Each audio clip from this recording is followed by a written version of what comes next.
Hi everyone, it's Michael V. Smith, your sissy homosexual. I've got a really fun poetry book coming out in the fall called Queers Like Me with Book Hug. You can pre-order it on the link, or you can pre-order it from your indie bookstore. It's a collection of poems.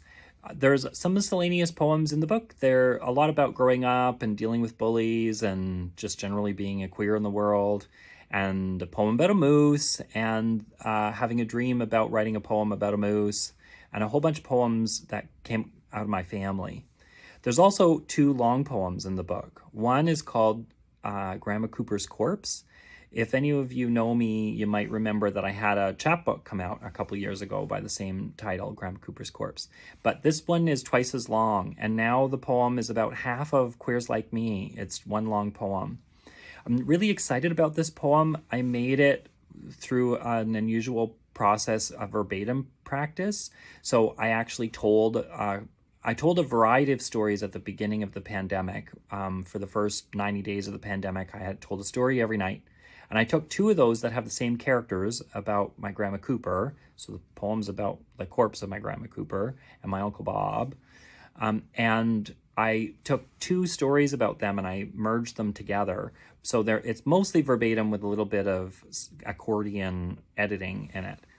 And that's a really nice, unusual way of making, because usually we write a poem and then we perform it. But I performed the poem, I guess, in a way you could say. I found the poem through performance, and I'll perform it again. But a lot of the work was trying to figure out how to transcribe an audio version of something. How do you transcribe that onto the page? That was really fun. I love doing that. The other long poem that's in the book is called Facebook. And I took the Facebook statuses from myself and my father and I juxtaposed them on the page. There's two voices on each page. And I'm exploring the difference in the description that my father and I had leading up to his death. Dad had a long, protracted death. So I took about 2 years worth of statuses about my father. And you get to see the difference between how we describe those two experiences. It's all of that sounds really heavy. There's a lot of death in the book, a lot of grief. But I think queers, this is what we do. Everybody does this, but queers are very keenly aware of grief. We mourn not fitting in the first half of our childhood, and the second half of our childhood trying to figure out how to find people. We're grieving kinds of deaths in our lives all the time. And I don't know, I'm always just interested. I like the big topics, and grief is certainly one of them. But because so much of it came out of a performance practice, I'm hoping there's also a lot of joy and a lot of lightness. There's certainly a strong emphasis on voice because they're talking poems. They're poems that feel like somebody's speaking with you. I think they're really intimate. I think they're really vulnerable.